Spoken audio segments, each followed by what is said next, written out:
Bueno, muy buenas tardes, compañeras y compañeros a través del país y las personas que están uniéndose a esta conversación de primer nivel que tenemos en el marco de un ciclo sobre el futuro del Partido por la Democracia. Y en esta ocasión tenemos una conversación, como dije, de primer nivel sobre la experiencia de regeneración del Partido Socialista Obrero Español, del PSOE, de nuestros amigos del PSOE de tantos años, que han sido compañeros nuestros desde los tiempos de la dictadura. Yo me recuerdo muchas veces reuniones en la clandestinidad cuando teníamos emisarios del PSOE con nosotros. Así que es una afinidad y una fraternidad antigua, y en los momentos de reconstrucción de la democracia y creación de futuro es aún más importante cuando el mundo está cambiando de manera tan profunda. Así que este ciclo que comienza hoy día con esta experiencia de la regeneración del PSOE tiene a dos grandes participantes. Y estamos realmente privilegiados de tenerlos con nosotros. En primer lugar, Cristina Narbona, gran amiga de Chile, gran amiga nuestra, senadora, vicepresidenta del Senado español y presidenta del Partido Socialista Obrero Español. Así que, ¿quién más con mejores pergaminos para hablarnos de la regeneración del PSOE? Y se suma a ella Francisco Martín. Francisco acaba de ser nombrado secretario general de la presidencia del gobierno. Y por lo tanto lo tenemos fresquito, recién inaugurado, recién nombrado hoy día. Así que para nosotros es un agrado tenerlo y felicitarlo por esta alta responsabilidad que va a ejercer. Él es ingeniero, él ha sido director del Departamento de Planificación y Seguimiento de la Actividad Gubernamental, ha sido miembro del Consejo de Administración de Paradores de Turismo, bueno, distintos cargos importantes. Así que a Francisco Martín, conocido como Fran Martín, le damos una muy cordial bienvenida. Esta conversación va a tener la siguiente modalidad. Yo voy a hablar unos poquitos minutos solamente para escuchar a nuestros dos invitados por alrededor de 15 minutos cada uno.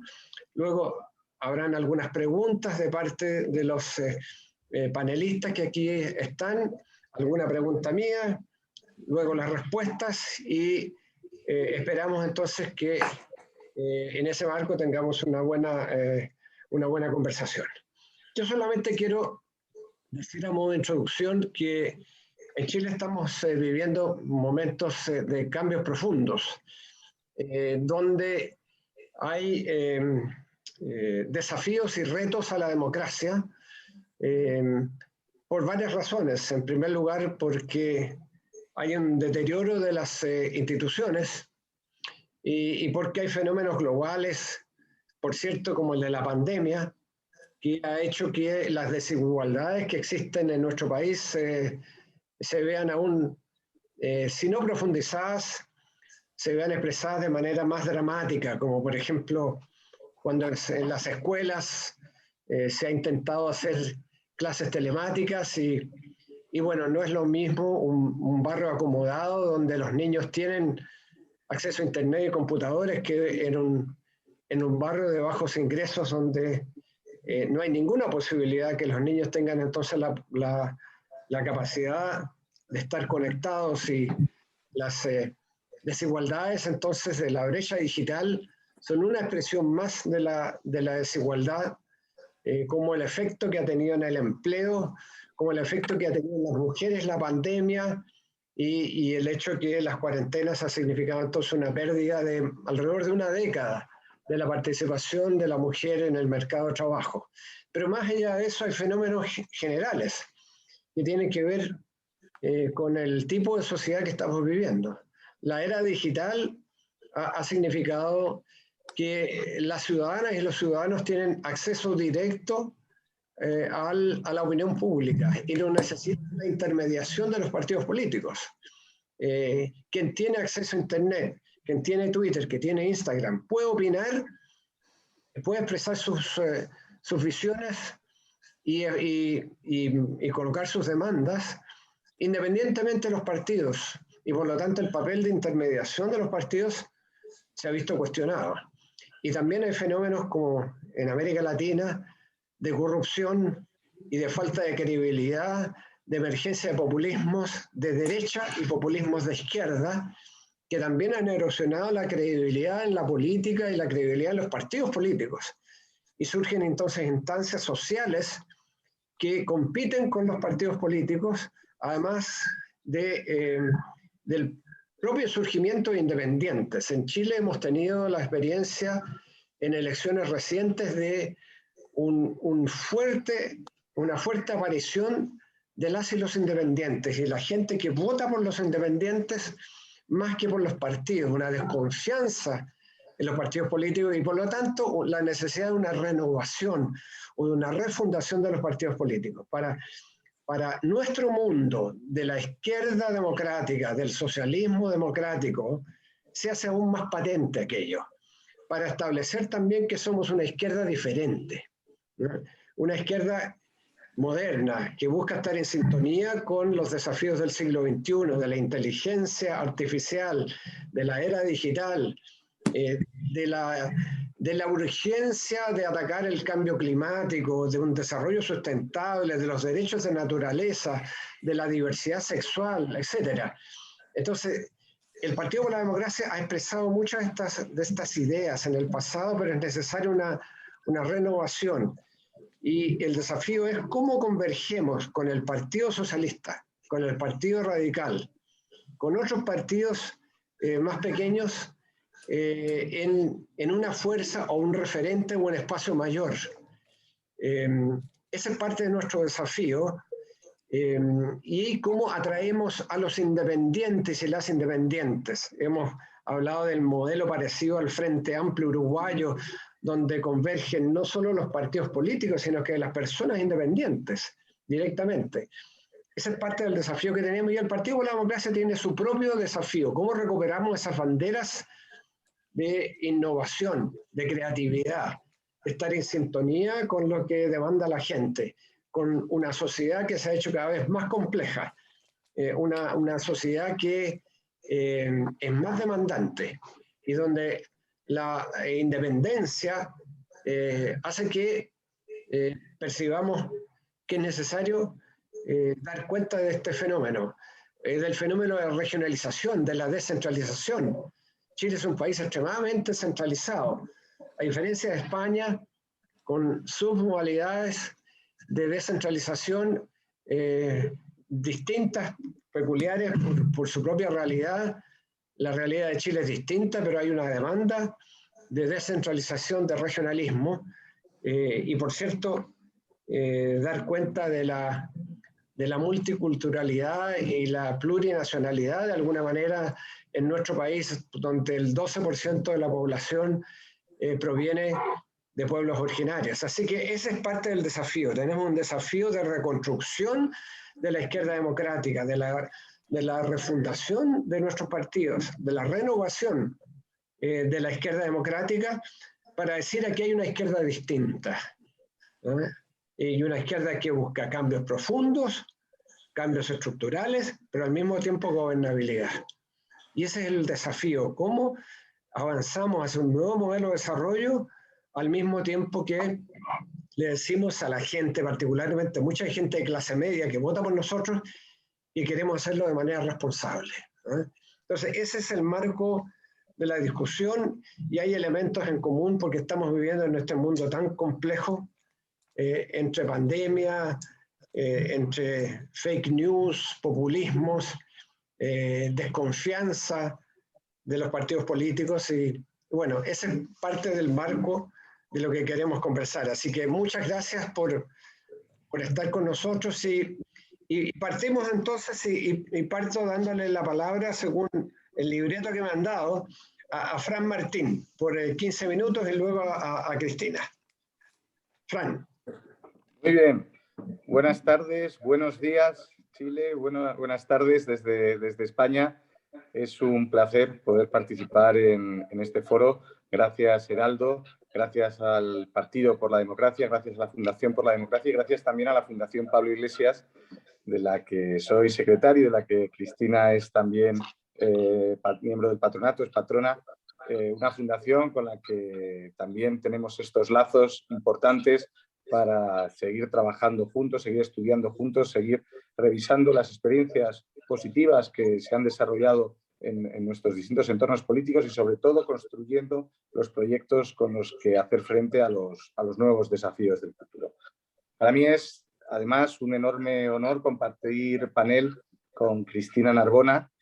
Os confieso, no sé si ella lo sabe, que indirectamente fue mi primera jefa. Ella era ministra de Medio Ambiente. Yo acababa de terminar la carrera como ingeniero de Montes y según salí de la universidad empecé a hacer declaraciones de impacto ambiental que firmaba la hoy vicepresidenta y entonces secretaria de Estado de Cambio Climático, Teresa Rivera, pero bajo el auspicio de la ministra Cristina Narbona. Por lo tanto, para mí desde entonces, ya desde antes, pero en aquel momento fue una referencia personal y profesional y política inigualable, y durante todos estos años, que ya han pasado unos pocos, esa admiración no ha dejado de crecer, porque su impacto en la política española y especialmente en la regeneración del Partido Socialista Obrero Español, que vamos a comentar, pues desde mi punto de vista, y creo que es ampliamente compartido dentro de nuestra organización, pues ha sido muy importante. Así que desde luego un honor poder participar y poder trasladaros un poco cuáles han sido mis impresiones, mis experiencias y cuáles entiendo que ahora mismo son los mayores desafíos que tenemos por delante para continuar con este proceso regenerador que en el Partido Socialista en esta última etapa comenzamos hace poco más de 4 años y que ahora tenemos que renovar. Sabéis que el PSOE, el Partido Socialista Obrero Español, tiene ya 142 años que hemos cumplido en este 2021 y por tanto, a lo largo de tanto tiempo, siendo el partido político más antiguo de España, ha sufrido inevitablemente diferentes procesos de regeneración, ¿no? de tener que enfrentarse a situaciones complejas, muy difíciles, las más complicadas que se puedan imaginar incluso, y aún así conseguir seguir adelante y conseguir siendo una referencia, la referencia prioritaria para la izquierda española, para los progresistas españoles a la hora de reconstruir el país incluso después de una larga y terrible democracia como la que tuvimos en España en el siglo XX. Pero creo que lo más quizá interesante pueda ser el repasar cuál ha sido la última experiencia regeneradora que hemos tenido y que creo que además es de la que más puedo hablar porque en cierta medida pues algo pude intentar participar y ayudar y Cristina desde luego en ella ha tenido y tiene un papel muy relevante, como decía anteriormente. Y esta última experiencia regeneradora yo creo que es muy importante por empezar a ubicarla, que no hace referencia a una regeneración porque entre una nueva generación, porque entren unos jóvenes que trasladen a los mayores que ya estaban ahí. No, todo lo contrario. Fue una regeneración porque fue en base a un grupo de compañeros, compañeras, de intergeneracionales, desde distintas perspectivas, con distintas experiencias, que creyeron, que entendimos que necesitábamos un nuevo PSOE para hacer frente a una situación política, incluso orgánica para la organización, que no nos llevaba por ningún buen camino. Ese proyecto lo lideró el hoy presidente del gobierno, Pedro Sánchez, también secretario general de nuestro partido y miembro del patronato de la Fundación Pablo Iglesias también. Así que, bueno, un compañero, además de un presidente verdaderamente implicado en todas las causas que hoy vamos a comentar. Y desde su liderazgo, pues comenzó lo que yo considero un proceso de regeneración orgánica dentro de la estructura del partido, que significó a continuación un proceso de regeneración política para el país. Gracias a aquella revolución, entre comillas, que vivimos entre 2016 y 2017 dentro del Partido Socialista, el aire fresco que se instaló en nuestra organización conllevó el que en 2018, en junio de 2018, se dieran las circunstancias políticas, pero también el partido tuviera la suficiente fuerza como para hacer frente a la primera moción de censura que en la democracia en nuestro país ha conseguido salir adelante. Y con ello, ayudando y logrando terminar con una etapa de oscuridad política tremenda que la derecha había conseguido instalar en la sociedad española durante 2 legislaturas. Fue a partir de ese 2018 cuando, como consecuencia, como digo, de aquella regeneración orgánica previa, se consigue esta regeneración política con la llegada de Pedro Sánchez a la presidencia del gobierno, cuando comienza un ciclo importantísimo de transformación, de modernización de nuestro país, intentando que aquella fecha del 1 de junio de 2018 fuera un punto de inflexión para que a partir de entonces, y no en una situación de tremenda fortaleza parlamentaria, pero sí con la suficiente solidez en las ideas, en el proyecto que se tenía, como para conseguir que bueno, pues meses más tarde, en 2019, pues se repitieran las elecciones o se convocaron después unas elecciones generales que hubo que repetir, como sabéis.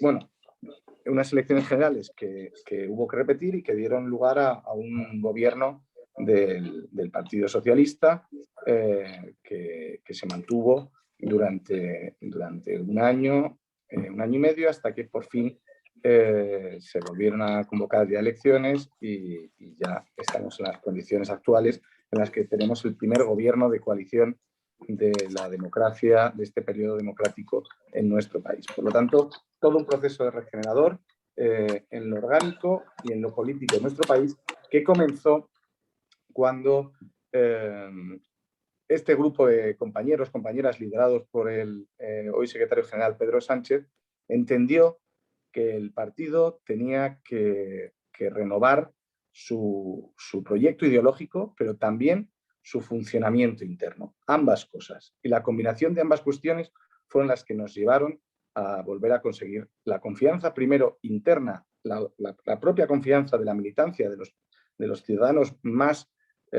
partícipes directamente del proyecto socialista, para después conseguir la confianza de los votantes en los distintos procesos electorales. Y hablo de un proyecto ideológico en el que Cristina, que seguro que lo va a explicar fenomenal, junto a otros compañeros, consiguieron poner en marcha una ponencia, un proyecto, unos documentos verdaderamente ambiciosos, renovadores, que ubicaban al partido ya en el siglo XXI, por fin, retomando banderas que siempre se habían quedado un poco atrás y algunas de las cuales la propia Cristina siempre ha liderado, como es la bandera del ecologismo, también la bandera del feminismo, integrándolas dentro de nuestro proyecto político, y también la parte del funcionamiento interno del partido, que creo que en aquel proceso también tuvo un peso extraordinario. Y fue porque vivimos tiempos en los que la participación de la ciudadanía, dadas las nuevas herramientas, las nuevas posibilidades que tenemos a través de los medios digitales o a través de cualquier otro instrumento, poder participar activamente, directamente en procesos, pues exigían que aquel que milita en un partido político pues quisiera y deseara y exigiera el hacerlo de una manera pues lo más realista y exigente y proactiva posible, ¿no? Y el luchar porque esa militancia tuviera un papel activo y preponderante dentro de la organización, pues, espera, que está entrando una llamada, perdona, a ver. ¿Ahora? ¿Sí? ¿Se cortó? Perdonad. Bueno, quería decir que esa parte de la participación directa de la militancia en la elección de sus líderes, en la determinación del proyecto después, una vez elegidos los líderes, también esa participación activa en el propio proceso, en la propia gobernanza de la organización, pues fue la base de un proyecto que significó el que en 2017 el 39 Congreso del Partido Socialista constituyera un cambio importante de paradigma en el funcionamiento interno de la organización, que iba, como digo, ligado a esa regeneración también ideológica que se trabajó en el proyecto que lideraba Pedro Sánchez y que Cristina materializó en palabras. A partir de ahí, lo que sucedió fue que ese proyecto del 39 Congreso se materializó, se comenzó a realizar ese trabajo más participativo, más abierto a la militancia. Se hizo también una oposición muy firme en España al gobierno de entonces Mariano Rajoy, y fruto de ello, en unas circunstancias en las que la corrupción lo tapaba todo, en el que teníamos un contexto absolutamente tóxico, en el que los continuos casos de corrupción, los continuos escándalos que iban salpicando al partido que estaba en el gobierno, al Partido Popular, imposibilitaban el que en España se hablara de nada, no se hablara de política, no se hablara de proyectos de transformación, sino únicamente día tras día del escándalo que iba saliendo a la palestra. Pues gracias a aquella moción de censura y a la valentía del entonces secretario general y hoy presidente del gobierno, que consiguió armar una mayoría suficiente para tumbar aquel tiempo tan oscuro de corrupción en el gobierno de España, en el partido, mejor dicho, que sustentaba el gobierno de España, pues fruto de todo aquello empezó un nuevo tiempo político, que es el que se ha desarrollado a lo largo de estos años, hasta llegar a un momento en el que nos encontramos, en el que nos enfrentamos a un nuevo reto, que es el de cómo desde el gobierno, es decir, a diferencia de la situación en la que estuvimos en el 39 Congreso, cómo desde el gobierno ser capaces de afrontar un proceso congresual como el que tendremos en octubre de este año para reconstruir nuestro proyecto, reformar aquellas cuestiones que hayamos entendido que puedan ser fruto de una revisión, e impulsar aquellas otras que quizá por el hecho de estar en el gobierno se han podido quedar un poco más atrás.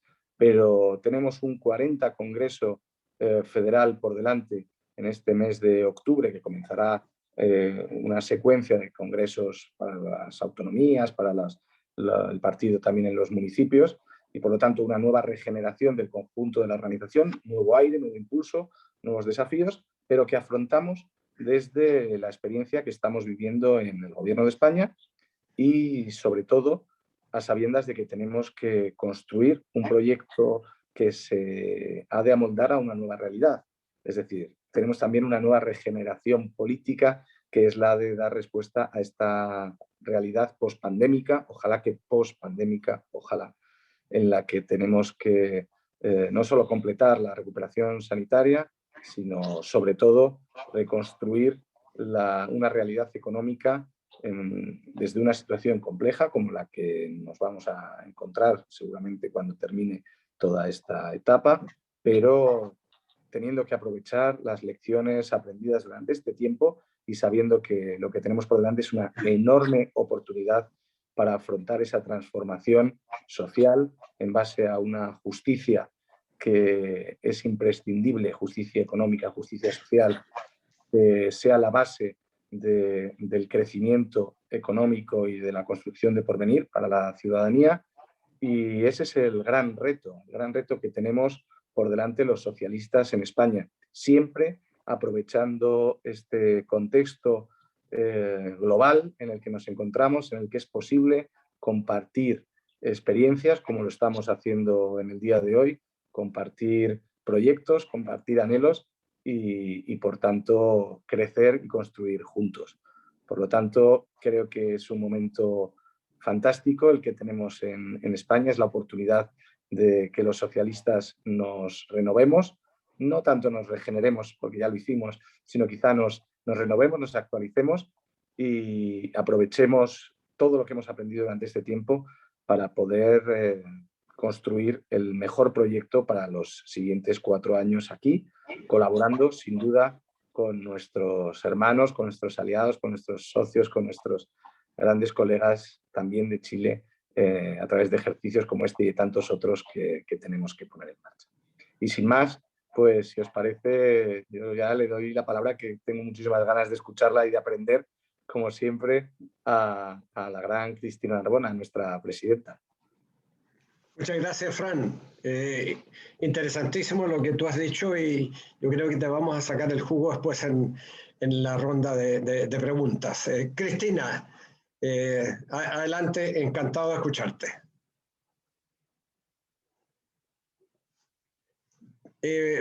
Abre tu micrófono, Cristina. No silenciar. Ahora sí. ¿Me escucháis ahora? Ahora sí. Vale. Perfecto.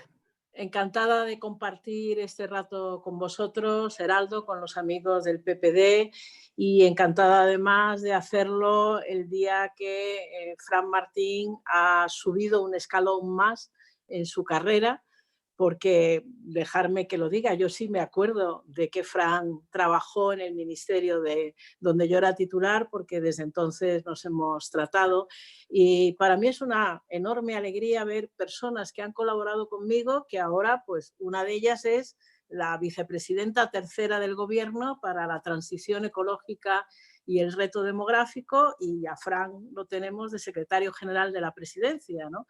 Yo creo que es una gran satisfacción que se vaya renovando desde el punto de vista también generacional los equipos, tanto en el partido como en el gobierno, porque uno de los grandes problemas que tenemos y que de alguna forma ya lo suscitaba Heraldo, es la conexión de los partidos tradicionales con la juventud.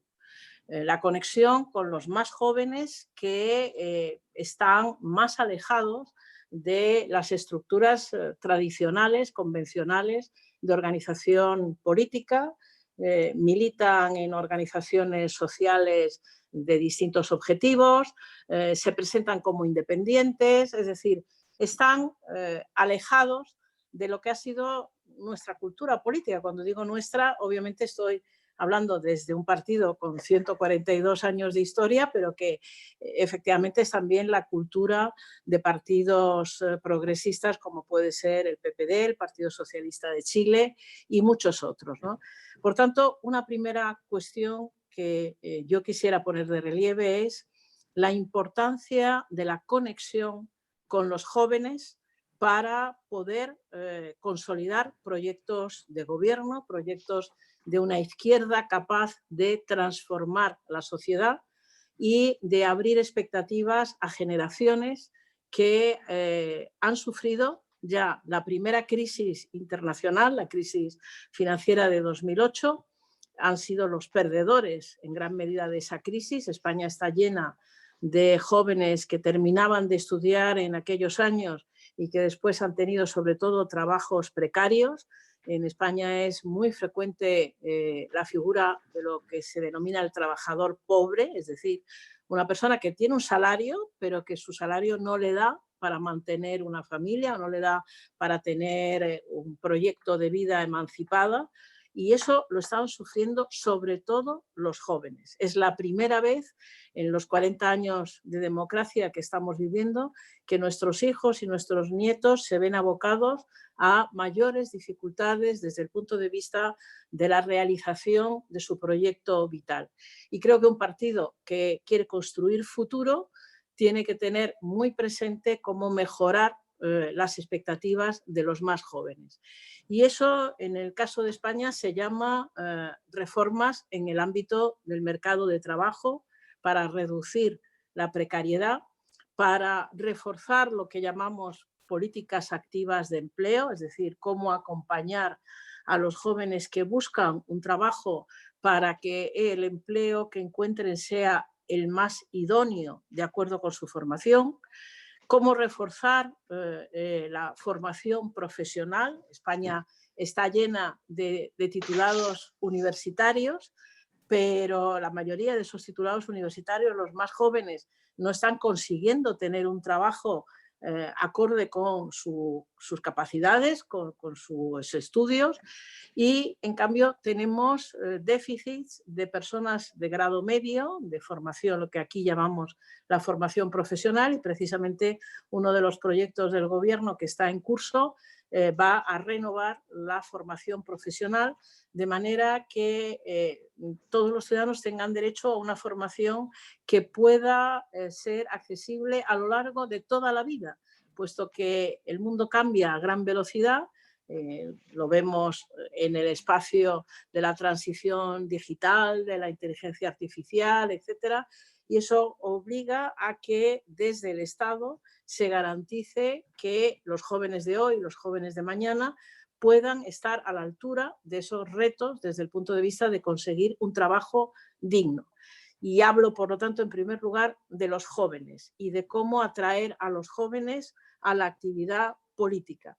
Y hay que atraerlos, yo creo, teniendo en cuenta que los jóvenes de hoy les preocupa mucho más que a los jóvenes de ayer, por ejemplo, el colapso ambiental de nuestro planeta. Les preocupa mucho más que a sus padres y a sus abuelos el cambio climático y sus consecuencias. Y de hecho, en la ley aprobada ya por el Gobierno de España sobre cambio climático se plantea una asamblea ciudadana donde los jóvenes van a jugar su propio papel de interlocución, de participación activa, para que puedan sentirse parte del proceso de transición ecológica de nuestra economía, que es una de nuestras señas de identidad desde el anterior congreso, al que mencionaba Fran, el 39 congreso, y que ahora en el 40 congreso daremos un salto más. En el 40 congreso federal del PSOE, lo que vamos a decir es que queremos que cuando haya una reforma de nuestra Constitución,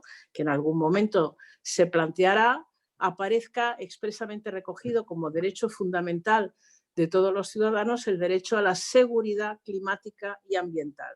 Es decir, entendiendo que para los más jóvenes, para las siguientes generaciones, el cambio climático supone una amenaza de tal calibre que tenemos que ser capaces de reconocerlo como un desafío político, como un desafío ético. No olvidemos que quienes más sufren no solo el cambio climático, sino la contaminación de los mares, los residuos tóxicos que los países ricos enviamos a los países más pobres para deshacernos de ellos, son precisamente los ciudadanos más desfavorecidos del mundo. Luego hablamos de una seña de identidad que tiene mucho que ver con la lucha por la igualdad contra todo tipo de desigualdades a escala planetaria.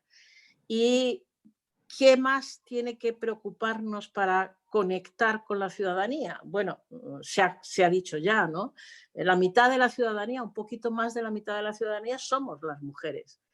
Y el Partido Socialista comenzó en la etapa de Rodríguez Zapatero, con quien yo fui ministra, con el primer gobierno paritario de la historia de nuestra democracia. La primera ley que aprobó ese gobierno fue la Ley Integral contra la Violencia de Género.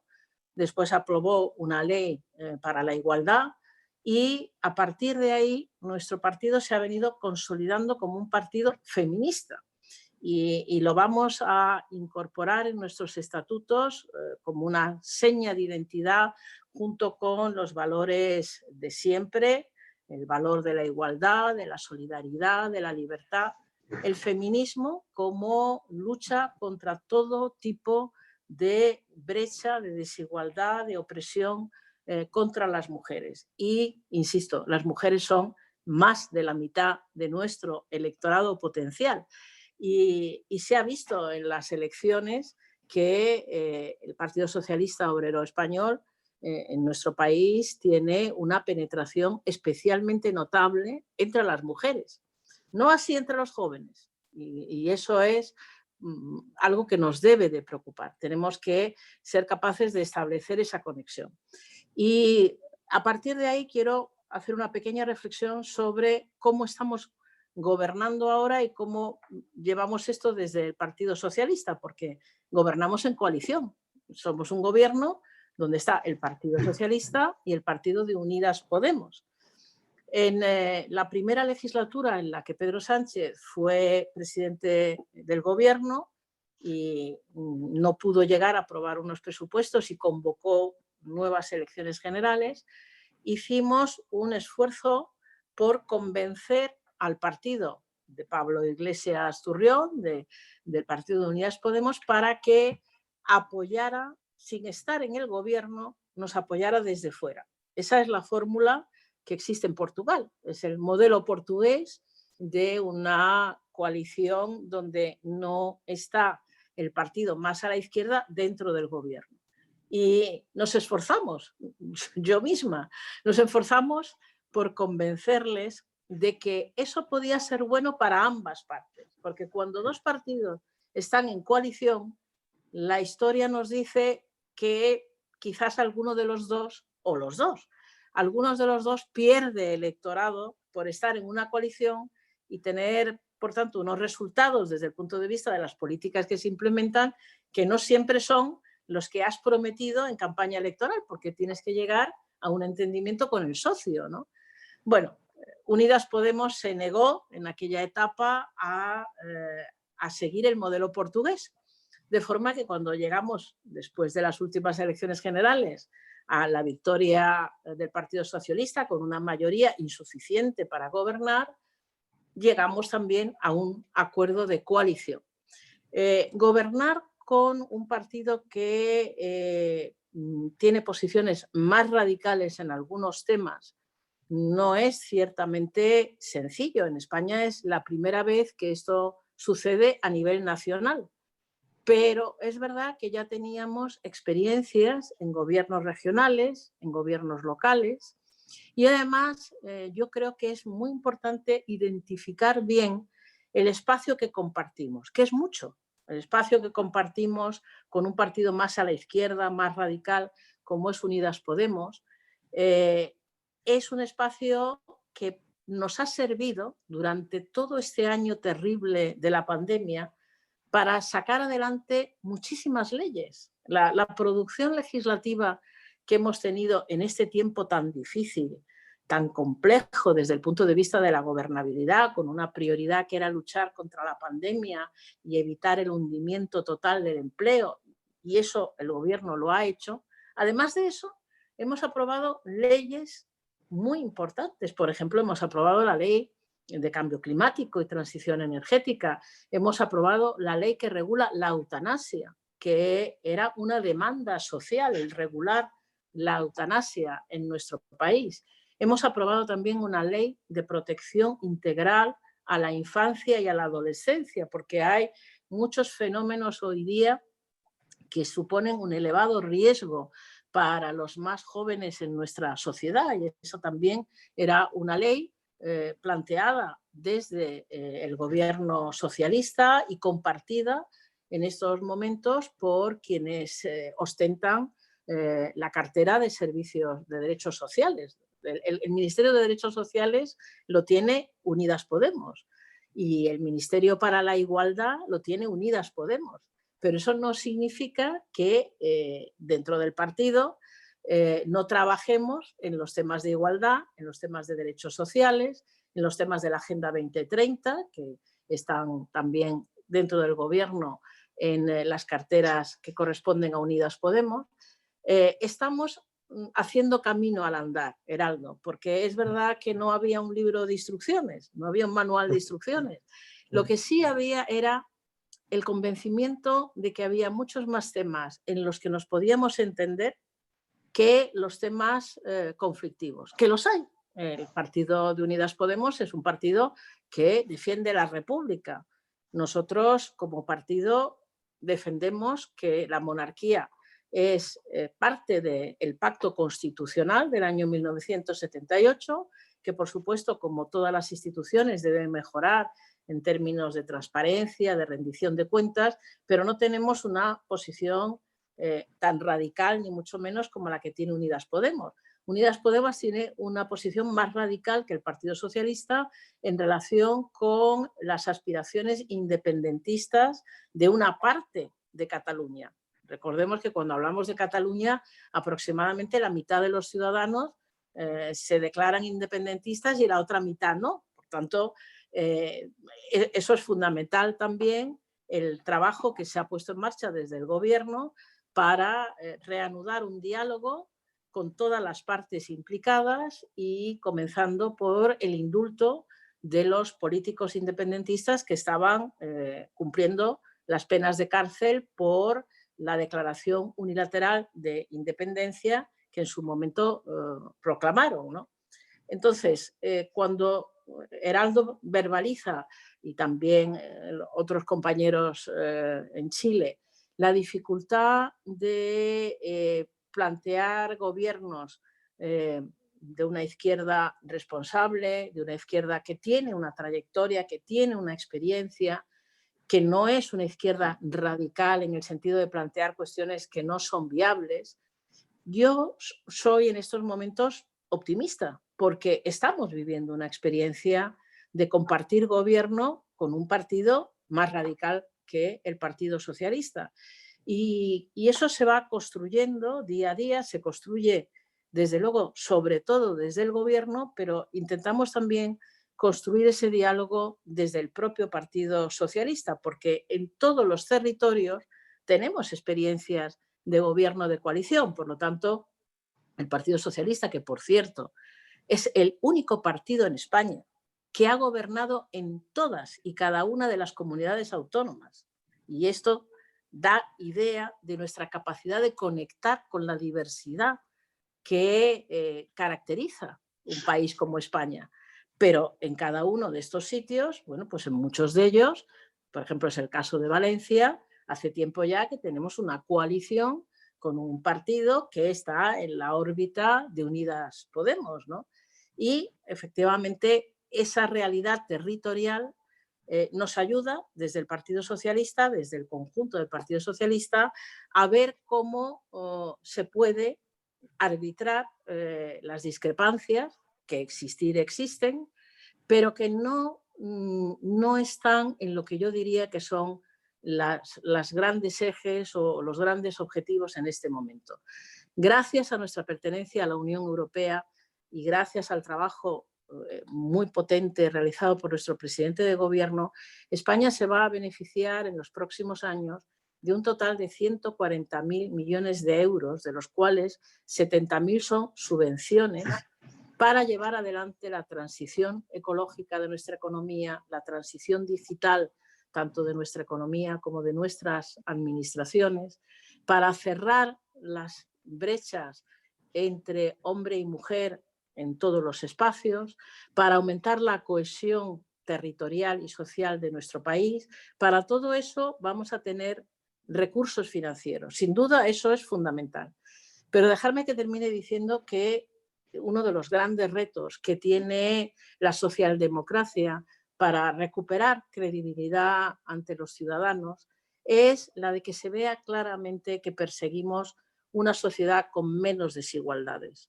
Porque durante un tiempo hemos convivido con las desigualdades y para que haya justicia social no hay más receta que haya más justicia fiscal, es decir, que existan suficientes recursos públicos obtenidos con criterios de justicia distributiva, es decir, de que aporten mucho más quienes tienen mucho más.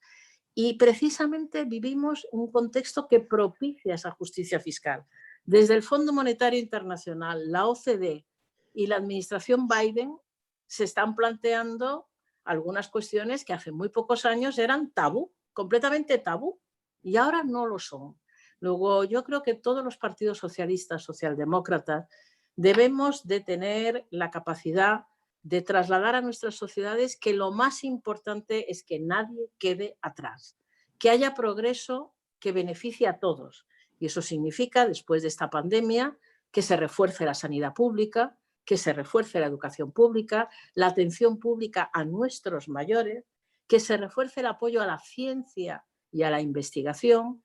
Todo eso cuesta dinero y ese dinero tiene que venir de quienes más pueden y deben contribuir al bien común y al progreso. Esa es ahora mismo una de las lecciones que creo que debemos extraer de la pandemia. Muchas gracias, Cristina. Bueno, muchas de las cosas que tú dices las compartimos un 99%, y las diferencias quizás son de las realidades de España y de Chile. En lo último que tú decías, yo creo que es absolutamente fundamental que nuestros partidos socialistas, democráticos, progresistas, tengamos una clara opción por la reducción de la desigualdad, de las desigualdades que han ido aumentando, pese a que hemos tenido triunfos en la disminución de la pobreza, por ejemplo, el incremento de las capas medias, pero aún así la desigualdad permanece o se reduce muy levemente, medido por el coeficiente de Gini, por ejemplo. Y una de las medidas es, bueno, justicia tributaria. En mi candidatura presidencial pusimos en el programa, ahora es parte de una candidatura presidencial mucho más amplia, justicia tributaria, y uno de los elementos que tú bien decías, que ha colocado la administración Biden, que esperábamos hacía tiempo que pudiera unirse a esta iniciativa de un impuesto mínimo global para impedir el refugio de las grandes fortunas en los paraísos fiscales. Bueno, esas cosas creo que hay que aprovecharlas, y nuestro partido tiene que tener la delantera en esta perspectiva. Pero tú has dicho muchas cosas importantes, lo mismo que Fran, así que le voy a dar la palabra a nuestros compañeros para que formulen algunas preguntas o comentarios. Y parto, no sé con quién está en disposición de hacer la primera pregunta. Eduardo Báez va a partir, y Natalia Bergentili viene inmediatamente después, que se ha sumado a nuestro chat, y después vendrán el resto de los compañeros. Eduardo. Muy bien, primero muchas gracias, Cristina, y muchas gracias, Fran, muy ilustrativa sus comentarios, su experiencia. Yo quiero ir a una pregunta o a un par de preguntas muy concretas que tienen que ver más bien, el Partido por la Democracia está en una situación compleja, como lo explicaba Heraldo, y tenemos que tomar ciertas definiciones.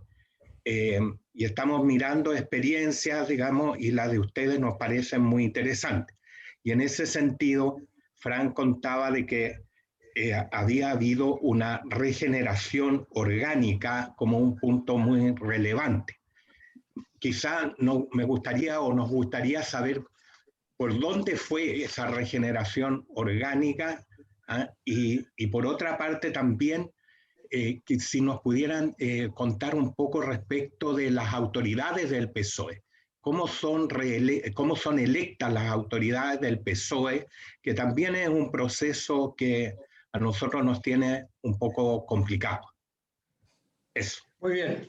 Mira, yo propongo que tanto Cristina como Fran escuchen las preguntas acumuladas y luego las respondan. Así que le voy a dar la palabra a Natalia. Natalia, bienvenida.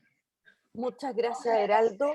De hecho, estoy hace poco conectada visualmente, pero los venía escuchando en el auto por la transmisión de Facebook. Así que he escuchado todas las intervenciones y se las agradezco mucho. Sé que no hay respuestas absolutas, pero quiero plantearles una dificultad que tenemos en Chile en este momento. Yo espero que se cambie con la Convención Constitucional cuando se revise el sistema político.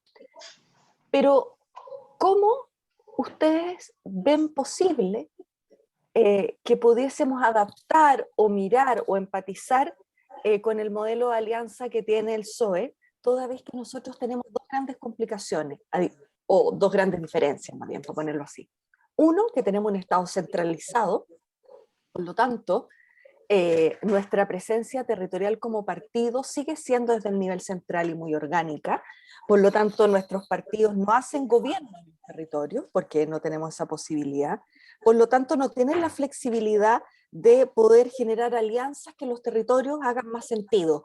Yo he visto, por ejemplo, que en algunas comunidades autónomas se han unido con Izquierda Unida, por ejemplo, y eso en Madrid sería imposible, o a nivel del gobierno central sería imposible, pero en el territorio eso sucede, y hace que la convivencia política recoja la especificidad de los territorios y la especificidad política. Por otro lado, ¿cómo convivimos en esta posibilidad de tener alianzas con otros? Que decía Cristina, donde tenemos que relevar los acuerdos más que los disensos en un modelo presidencial. Porque nosotros primero buscamos acuerdos con los otros, pero después ojalá esos acuerdos se expresen en listas parlamentarias, a diferencia de ustedes, que cuando tienen el resultado parlamentario ya están pesados para llegar a la negociación. Por lo tanto, por eso yo decía que yo espero que esto cambie en la Convención Constituyente, pero no lo sabemos. Y eso es una de las grandes dificultades, no solo para tender puentes, para generar alianzas, sino que también tiene un incentivo muy perverso a sobrevalorar la identidad partidaria, porque eso permite que la lista parlamentaria tenga mayor número de representantes. Entonces, esa dificultad frente a una sociedad muy parecida a la nuestra, frente a un partido como el PSOE tan parecido al nuestro, me parece importante escuchar su opinión respecto de estas paradojas, ¿no? Gracias, Heraldo. Muchas gracias, Natalia. No sé quién viene, Víctor Sí. o Verónica. Ya. Muchas gracias, Cristina y Fran, por el aporte, y quisiéramos, ojalá, sacarles el mayor partido posible en esta conversa, porque nosotros estamos en una etapa de reinventarnos bastante profundamente. Hay una similitud que hay que guardar, yo sé, todas las distancias de las realidades distintas de España y Chile, pero hay una similitud en algo que ha pasado en los últimos tiempos, que para nosotros es muy interesante ver cómo lo enfrentaron ustedes. Que en Chile surgió una nueva izquierda, que se llama el Frente Amplio, que surgió básicamente de un movimiento estudiantil muy poderoso, que levantó el fin al lucro en la educación, y generó liderazgos generacionales muy potentes, algo bien parecido al Podemos, por lo menos como uno lo mira desde lejos. Y nacieron el mismo año, perdona Víctor, nacieron el mismo año. Y en algún momento incluso uno vio que el Podemos le pisaba los talones al PSOE electoralmente. Y como dice el dicho hípico, caballo alcanzado, el caballo ganado. Muchos pensamos que podía pasar que el Podemos superara electoralmente al PSOE. Y ahí surgió todo este liderazgo y rediseño del PSOE y el liderazgo de Pedro Sánchez, que hemos mirado muy atentamente desde un comienzo acá. Entonces, acá nos está pasando algo un poquito más grave, diría yo. Las últimas elecciones han marcado que el Frente Amplio tiende en algunos tipos de elecciones, la Convención Constitucional, por ejemplo, no así en las territoriales, ha superado a lo que era la antigua concertación y en general lo que es el socialismo democrático, izquierda socialdemócrata chilena. Entonces, que nos ilustren un poquito más de cuáles fueron las claves que el PSOE tuvo y el liderazgo de Pedro para recuperarse y si bien terminar en una primera vez en un gobierno de coalición con ellos, haber vuelto a recuperarse electoralmente y superar al Podemos, o a Unidas Podemos, como dicen, como se llama hoy día. Eso. Gracias, Víctor. No sé si hay algún otro compañero o compañera que estaba... Verónica parece que no está. Entonces, yo lo que sugiero es darle ahora la oportunidad tanto a Cristina como a Fran de poder responder a estas reflexiones y partamos a la inversa. Ahora le damos la palabra a Cristina primero para que Fran pueda responder y comentar las preguntas que aquí se han hecho. Cristina. Bien, pues empezando por mecanismos de regeneración desde el punto de vista de la democracia interna, que era una pregunta que hacía Eduardo, y cómo eso incidía en la forma de elegir a los responsables territoriales. En el PSOE hemos generalizado la opción de la elección por primarias, tanto para los puestos de candidaturas a una alcaldía, a una comunidad autónoma o al gobierno de la nación, como a las secretarías generales, es decir, los puestos orgánicos del partido. En ambos casos se fijan una serie de condiciones, unos límites mínimos de avales que deben tener los eventuales candidatos para competir, un proceso que lo hemos ido haciendo además cada vez más sencillo para que si hay competencia, pues efectivamente la competencia se produzca, ¿no? Y esto nos lleva a que hoy día, si vemos el mapa de los responsables territoriales que tenemos, bueno, muchos de ellos, de hecho, han sido elegidos en primarias compitiendo con otros compañeros o compañeras, ¿no? Es verdad que dentro de nuestro partido, digamos, hay algunos que todavía miran con un poco de recelo este sistema de elección desde la militancia de los puestos orgánicos o institucionales, entendiendo que eso da demasiado poder al elegido y que le quita poder a los órganos intermedios. Pues nosotros, por ejemplo, tenemos un comité federal que es el órgano más importante, de unas 300 personas, más importante entre congresos, ¿no? Y luego tenemos una comisión ejecutiva federal más reducida, y tanto la comisión ejecutiva federal como el comité federal, como por supuesto el Congreso, cada uno de esos ámbitos tiene poderes y tiene el secretario general de turno tiene que rendir cuentas sistemáticamente de lo que está haciendo. Incluso está previsto que sobre decisiones importantes consultemos a la militancia.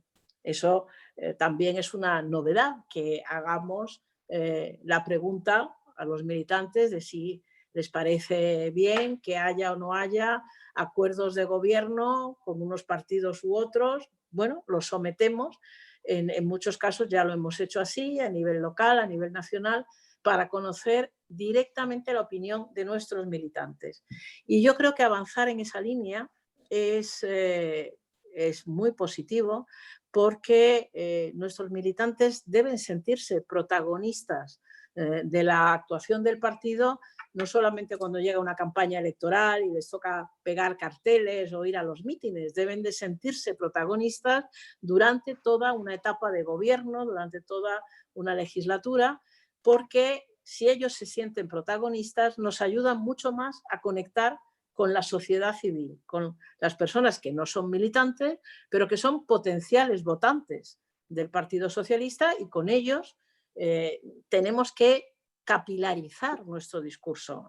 Natalia creo que preguntaba, bueno, ¿cómo se llega cuando, por ejemplo, en el caso de Chile, primero hay una concentración poblacional muy diferente al caso de España, en la gran metrópoli de Santiago de Chile, y luego hay territorios mucho más despoblados. En algunos de estos territorios el peso de los pueblos originarios es muy importante. Claro, esa es una realidad muy diferente de la nuestra. Nosotros tenemos regiones donde efectivamente, como comentaba antes, en todas ellas en algún momento el Partido Socialista ha gobernado y además tiene resultados importantes. Fijaros que el Partido Popular está desaparecido en Cataluña y en el País Vasco. Ha perdido completamente representatividad. En cambio, el Partido Socialista, a pesar de las discrepancias de los movimientos independentistas, ha sabido conectar con la sociedad más diversa, más plural que podemos tener en España. Entonces, una de mis sugerencias es que abordéis el debate sobre la estructura descentralizada y de alguna manera con capacidad para estar presente en todos los territorios por parte del partido, que se vea asociada a una descentralización también de la administración, del gobierno. Yo he oído a la que preside ahora todo el proceso de constituyente hablar claramente de plurinacionalidad. Bueno, no sé si tal concepto va a llegar o no a la Constitución, pero yo creo que una mayor descentralización del gobierno ayuda a una mayor descentralización de los partidos. Y que lo que hay que intentar, tanto en el ámbito del gobierno como en el ámbito de los partidos, es que existan mecanismos que garanticen una lealtad institucional, una federalización que sea responsable, que no generemos reinos de taifa, reinos que cada uno va por su parte, ni en el gobierno de la nación, en el gobierno en todos sus niveles, ni tampoco en el partido, ¿no? Bueno, no es que sea una tarea fácil, pero yo sí veo difícil que si el gobierno en Chile no avanza a través del proceso constituyente hacia una cierta descentralización de competencias y existen poderes locales, poderes ejecutivos, legislativos, administrativos locales, eso permite, a mi juicio, que haya efectivamente una conexión del PPD y de otros partidos progresistas con la ciudadanía. Esa es una primera reflexión. Creo que las dos cosas son procesos que tienen que ver y que se retroalimentan unos a otros, ¿no? Por otra parte, efectivamente, el tema de la excesiva dispersión de los nuevos movimientos políticos, en un primer momento puede parecer una fortaleza.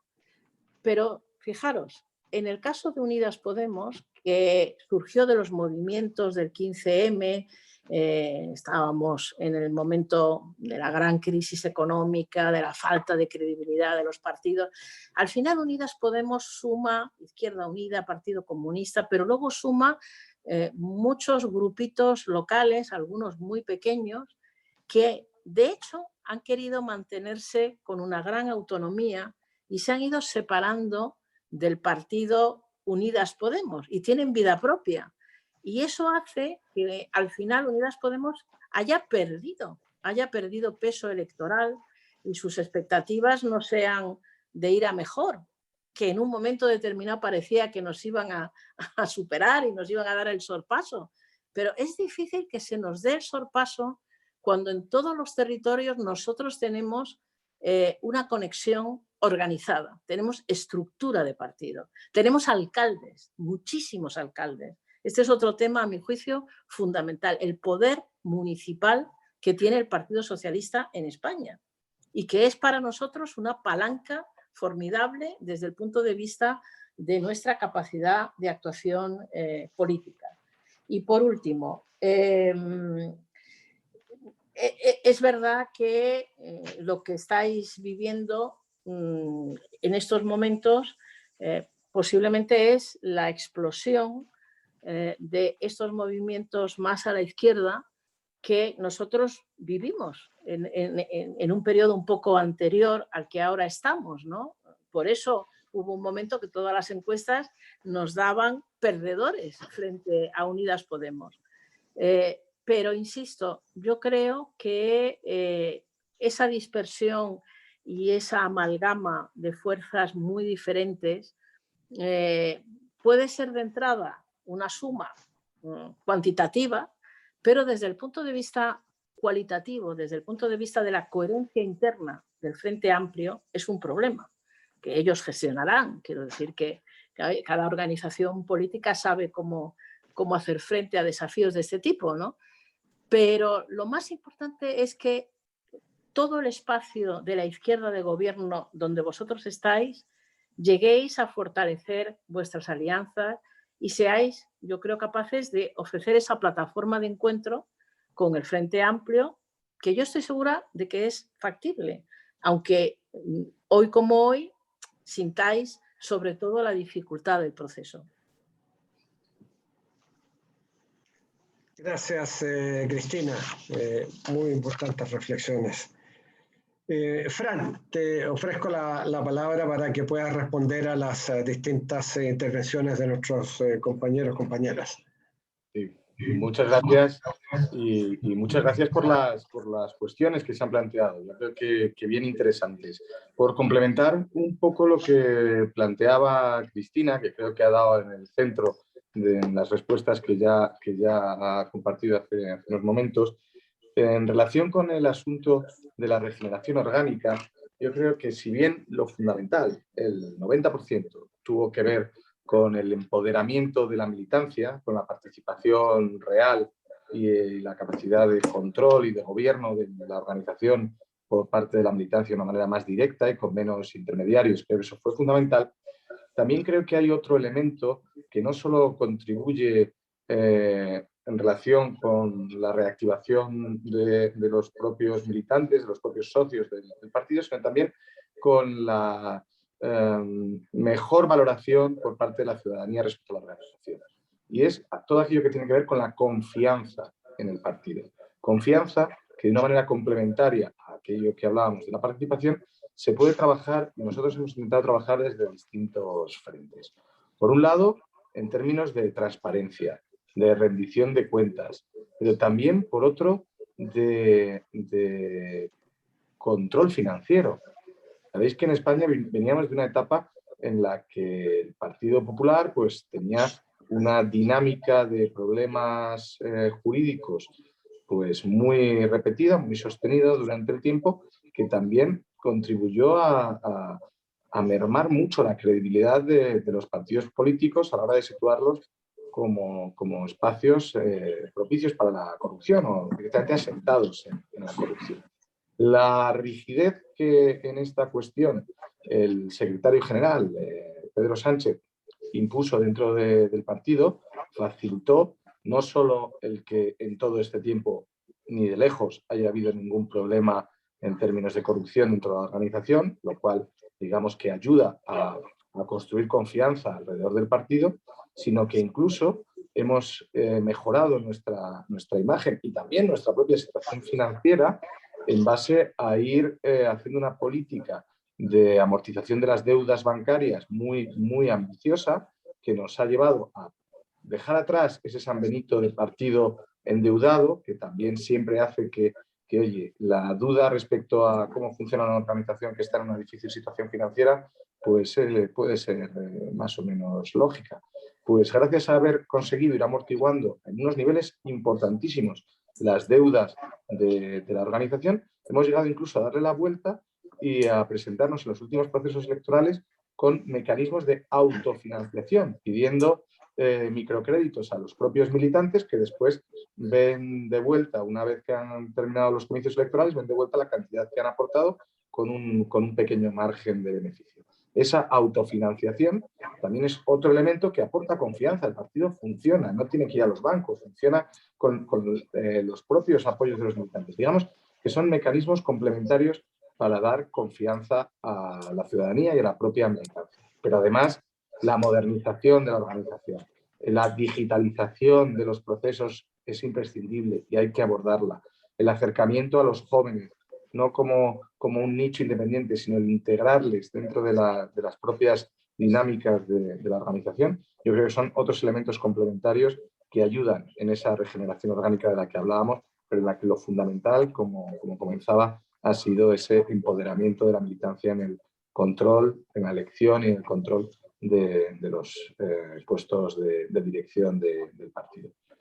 Y en relación con la cuestión de la coalición con Unidas Podemos, tengo que confesaros que todavía, yo creo que todavía sigo siendo, bueno, estoy ahí en el cambio de puesto, ¿no? Pero hasta hoy mismo, por lo menos, como director de planificación y seguimiento de la actividad del gobierno, aquí en Presidencia de Gobierno, yo tengo una responsabilidad muy bonita, en la que en Chile, por cierto, vais muy avanzados como país y siempre os observamos porque sois punteros. Y es lo que tiene que ver con la rendición de cuentas sobre la labor de gobierno.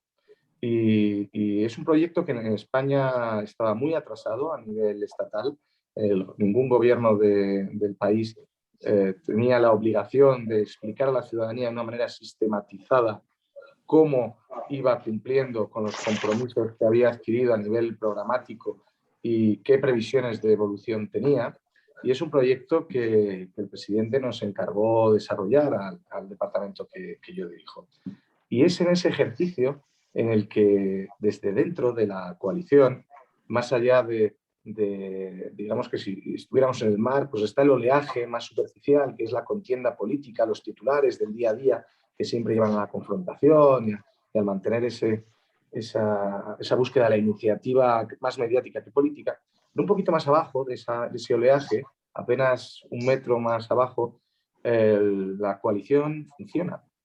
Y es verdaderamente satisfactorio ver que el programa de la coalición, los acuerdos que el gobierno ha adquirido, se van cumpliendo, el nivel de activación de cada uno de esos compromisos es altísimo y eso es fruto de que un mecanismo que en España no teníamos a nivel estatal bien engrasado, pues con el paso del tiempo se está demostrando, y en los próximos días el presidente lo explicará públicamente en la evolución periódica la presentación de la evolución periódica de este cumplimiento, pues se van alcanzando buenos resultados y la coalición funciona.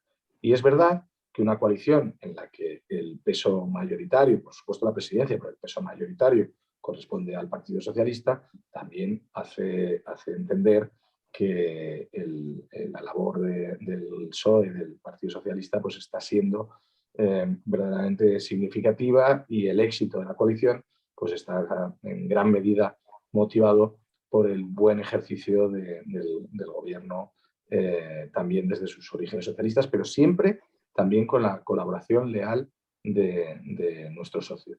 Por lo tanto, que más allá de los oleajes, lo que quiero decir es que se hace camino al andar, y los mecanismos que engrasan una coalición de gobierno, en el caso español en el que no teníamos esta experiencia, pues van dando buenos resultados, más allá de las lógicas dificultades que siempre habrá, y sobre todo en el ámbito más de la comunicación y del debate o la disputa por el titular o el liderazgo del día, ¿no?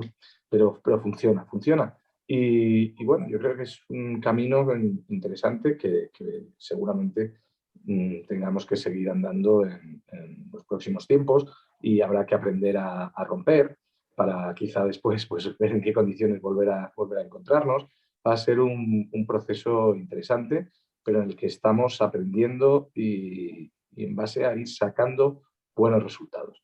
Así que desde luego es un elemento que creo que es importante compartir, porque estamos satisfechos y nos quedan 2 años por delante para seguir cumpliendo con el compromiso transformador que los socialistas adquirimos con la ciudadanía, y que ahora, dadas las circunstancias, como decía anteriormente, pospandémicas, pues es más imprescindible que nunca. Así que en ello seguiremos trabajando. Muchísimas gracias. Bueno, muchas gracias, Fran, y muchas gracias, Cristina. Si es que no hay alguna otra pregunta por parte de nuestros panelistas, es difícil sacar las conclusiones de este muy buen conversatorio, pero hay algunos elementos que creo que resaltan y que valdría la pena mencionar así como apenas como titulares. Algo que decía Fran, que es importante en el proceso de regeneración del PSOE, que fue primero la confianza interna para después generar confianza con la ciudadanía. Yo creo que es extremadamente importante mantenerlo en el radar. Muy interesante lo que tú has dicho ahora de la autofinanciación, particularmente porque nosotros también somos un partido endeudado, pese a que hay financiamiento estatal, pero el financiamiento fiscal es en función de la cantidad de diputados, y nosotros sufrimos una baja de diputados. Sin embargo, tenemos la primera mayoría de la bancada de senadores. Entonces estamos muy bien en senadores, pero lamentablemente el financiamiento fiscal no es por senadores, sino que es por diputados. Entonces, pero me parece súper interesante pensar en modalidades de autofinanciación, de descentralización. Ese es un tema que ustedes dos han mencionado muy fuertemente. Y quizás lo que eso significa es ceder poder. Y yo creo que ese es un desafío que nosotros tenemos en Chile, ceder poder central para ganar legitimidad. Y bien decía Cristina, ustedes incluso hacen algunas suertes de de plebiscitos locales. Y eso es algo que nosotros tenemos que incorporar, reflexionar sobre aquello. Por cierto, la conexión con los jóvenes, algo que Cristina subrayó, también Fran, porque han sido los perdedores en esta crisis. Jóvenes y mujeres han sido los perdedores en esta crisis y creo que tenemos que mejorar las expectativas de los jóvenes, llegar más fuertemente, cómo atraer a los jóvenes a la actividad política, hacerlo por la vía de los temas que les interesan y que son además fundamentales en términos planetarios, como el cambio climático, los derechos de la naturaleza, cuestiones muy fundamentales en nuestra región. Por ejemplo, el tema de los glaciares en Chile es fundamental, pero no solo eso, el cuidado del océano, que está amenazado por distintos peligros. Ahí hay un espacio de conexión con los jóvenes y me parece que tenemos mucho que hacer. Feminismo como lucha contra las desigualdades y la opresión, eso es una clave que nosotros ya incorporamos en nuestro Congreso Nacional que realizamos en los últimos años y eso es un camino absolutamente fundamental, inevitable, si queremos ser relevantes, por cierto. Y la clave de enfrentar una sociedad que sigue teniendo desigualdades y la desigualdad como una cuestión absolutamente central y que tiene que ver con nosotros como socialistas democráticos, como progresistas, digamos, ¿eh? Una sociedad mucho más igualitaria, una sociedad donde la gente percibe que tiene oportunidades reales y que hay que ir más allá de lo que incluso Cristina creo que mencionaba esto, jóvenes que obtienen títulos universitarios pero que no responden después los empleos a las expectativas. Eso ha sucedido en Chile. Nosotros pasamos de 200, 300 mil jóvenes que llegaron a la universidad de repente a 1.300.000. Entonces uno dice, una gran capacidad de integración social, es verdad, pero resulta que la mayor parte de esos jóvenes iban a universidades de más bien regular o baja calidad, a carreras con escasísimas oportunidades laborales. Entonces con lo que se encontraban era, después de haber estudiado 4 años o lo que fuese, jóvenes universitarios por primera vez en su familia, es verdad, pero que no tenían la oportunidad que esperaban. Y eso da origen a nuevas frustraciones y nuevas desigualdades. Entonces, yo creo que esos son temas que tenemos que reflexionar debidamente para que la actividad de los partidos responda a estas nuevas realidades. Finalmente, poder local para la actuación política. Y yo creo que quizás eso fue importante, como ustedes decían, para evitar el sorpaso de Podemos, porque el tener poder local da esa oportunidad. Nosotros como Partido por la Democracia, por ejemplo, nos fue mal en la constituyente, en la elección de los convencionales. Sin embargo, nos fue bastante bien en alcaldes. Por primera vez tenemos alcaldes en 3 capitales regionales que antes no teníamos. En capitales muy significativas como la Araucanía en Temuco, como Iquique, que era el único que teníamos en el norte de Chile, y en Chillán, la capital de Ñuble. Entonces, nos fue bien en términos de alcalde y nos fue bien en concejales, 202 concejales a nivel nacional. Pero entonces ahí hay un capital que hay que saber utilizar, a mi juicio, de lo que les escuché a ustedes como experiencia del PSOE. Así que, bueno, esas son algunas de las reflexiones. Yo les quiero agradecer porque sé lo importante que es el tiempo que nos han dado. Y ya va casi 1:25 y no quiero abusar de esta fraternidad que ustedes nos han expresado. Particularmente a Frank, que hoy día ha sido nombrado ya formalmente secretario general de la presidencia. Yo fui ministro secretario general de gobierno y sé cómo es esto. Entonces, yo mismo me inquieto porque debe estar recibiendo llamadas telefónicas. Así que liberamos a Fran, le deseamos lo mejor en sus nuevas responsabilidades y a Cristina el afecto de siempre y agradecimientos por por este conversatorio que realmente nos ilustra para las tareas que nosotros también tenemos por delante. Así que si muchísimas gracias. Muchas gracias a vosotros. Un gran Ha sido un abrazo. placer. Gracias, de verdad. Gracias, muchas gracias. Chao. Muchas gracias. Chao. Mucha Muchas suerte. gracias.